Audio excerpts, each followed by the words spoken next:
भारत के पूर्व वित्त मंत्री यशवंत सिन्हा ने आज पटना में प्रेस वार्ता को संबोधित किया। प्रेस वार्ता को संबोधित करते हुए उन्होंने केंद्र राज्य सरकार पर जोरदार हमला बोला। एक तरफ जहां पूरा देश कोरोना से लड़ रहा है, कई निर्दोष लोगों की जानें चली गई हैं, तो वहीं दूसरी ओर केंद्र सरकार मुनाफा वसूली को लेकर दिन ब दिन पेट्रोल और डीजल के दाम बढ़ाए जा रही है। अभी तक जितने भी सरकारें बिहार में बनी हैं, सभी सरकारें विफल साबित हुई हैं। किसी भी सरकार ने बिहार का विकास सही तरीके से नहीं किया है। हर रोज यहां से लोग पलायन करते हैं, इसलिए बिहार के विकास को आगे बढ़ाने के लिए अब तीसरे मोर्चे की जरूरत है। मैंने मीडिया से कोई बात आज तक नहीं की, आज पहली बार मैं आपसे मुखातिब हो रहा हूँ, लेकिन फिर भी कहीं कहीं अटकलें निकलती रही और ये कहा गया कि तीसरा फ्रंट हम लोग मिलकर बना रहे हैं, थर्ड फ्रंट। हम लोग जरूर बिहार में एक शक्ति पैदा करना चाहते हैं। राजनीति में हम सब मिलकर एक शक्ति केंद्र बनाएंगे और भविष्य ही तय करेगा कि हम तीसरे हैं कि दूसरे हैं कि पहले हैं। आप लोगों को कुछ नाम देना होता है, इसलिए थर्ड फ्रंट बहुत प्रचलित है, लेकिन जैसा मैंने आपसे कहा, ये भविष्य तय करेगा। और जहां तक चुनाव का सवाल है, तो हम सब मिलकर चुनाव लड़ेंगे। ऐसा नहीं है कि हमको चुनाव से परहेज है। हम चुनाव लड़ेंगे, मजबूती के साथ लड़ेंगे, क्योंकि बिहार को बदलने में और बेहतर बिहार बनाने में यहाँ की सरकार की बड़ी भूमिका होगी।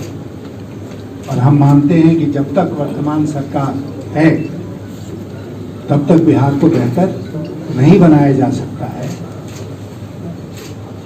और जो बदहाली है बिहार की, उसके लिए सीधे तौर पर वर्तमान सरकार जिम्मेदार है। और इसलिए इस सरकार को हटाना बेहतर बिहार बनाने के क्रम में पहला कदम होगा। इसलिए चुनाव लड़ेंगे, मजबूती से लड़ेंगे और जनता के बीच में वही संदेश लेके जाएंगे जो आज आपके सामने मैं रख रहा हूं। हम लोग भविष्य का एजेंडा बनाने के क्रम में आज के दिन है कि बिहार को बेहतर कैसे बनाएंगे, वो एक खाका आपके सामने रखेंगे समय आने पर, जब वो तैयार हो जाएगा।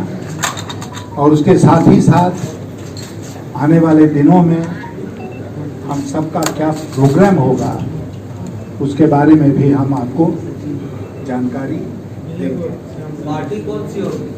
Aged between 5 and 17 attending school, lowest है 5 से 17 साल के बच्चों की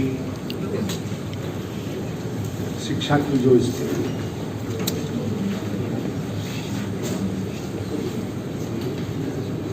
यूनिवर्सिटी एंड कॉलेजेस में जो सरकारी यूनिवर्सिटीज हैं, उसमें अधिकांश पद रिक्त है। पटना विश्वविद्यालय जहाँ मैं पढ़ता था, उसको लेकर एक विभाग है, पोस्ट ग्रेजुएट डिपार्टमेंट का भी, उसमें 1 या 2 शिक्षक।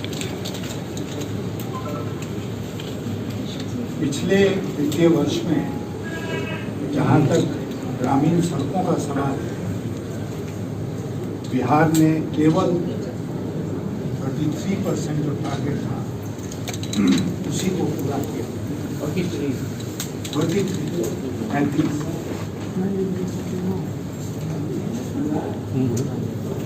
बिहार के जो किसान हैं,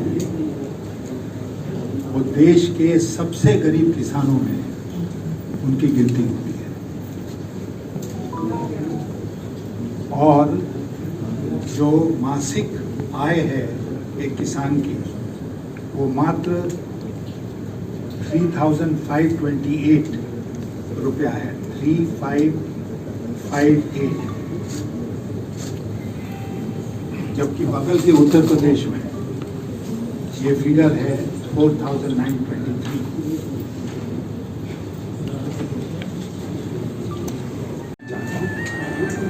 और आपसे वादा करता हूं कि हर हफ्ते बिहार के जो विभिन्न पहलू हैं जीवन के, उनकी सचमुच में स्थिति क्या है वो मैं मीडिया के सामने रखूंगा और पूरे तथ्य के साथ आपके सामने रखूंगा। कोई थाली पीटने का और थाली बजाने का काम नहीं करूंगा। जो तथ्य हैं उसके साथ मैं आपके सामने उन बातों को रखूंगा, लेकिन केवल मिसाल के तौर पर मैं आपसे कहना चाहता हूं, जैसे जो ह्यूमन डेवलपमेंट इंडेक्स होता है उसमें बिहार पिछले 27 सालों से भारत में सबसे निचले स्तर पर है। 27 साल तक हमारा ये डिस्टिंक्शन रहा कि हम लास्ट बने रहे। दूसरा कि जहां तक पॉवर्टी इंडेक्स का सवाल है,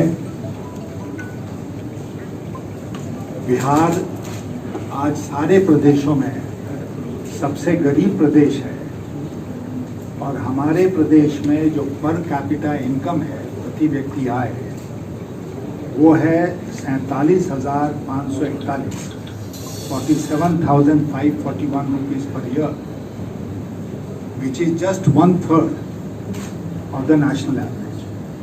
जो राष्ट्रीय औसत है उसका मात्र 1/3 ये है।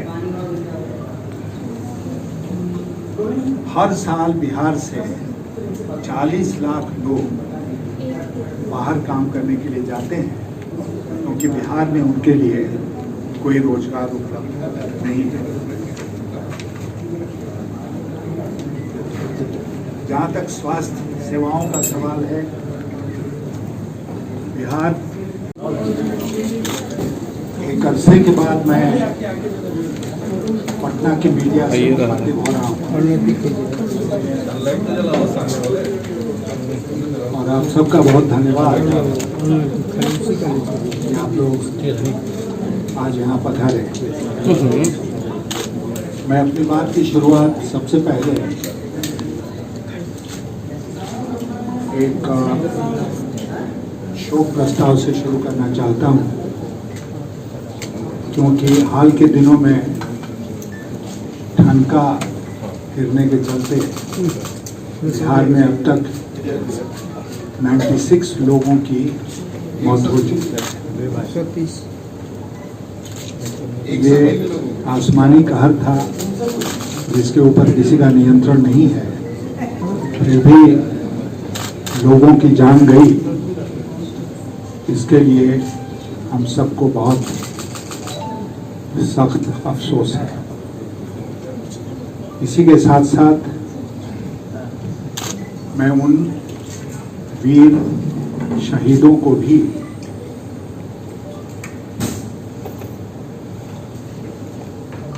इस प्रस्ताव में शामिल करना चाहूँगा, जो लद्दाख के गलवान वैली में शहीद हो गए।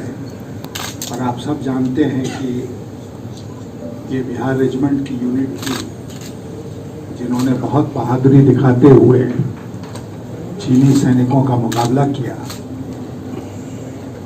और भारत की सीमा के बाहर ढकेलने में वो सफल रहे। तो उनको भी हम आज के दिन उनके परिवारों को के प्रति संवेदना व्यक्त करते हैं और ईश्वर से प्रार्थना करते हैं कि वह उन सबकी आत्मा को शांति दे। इसके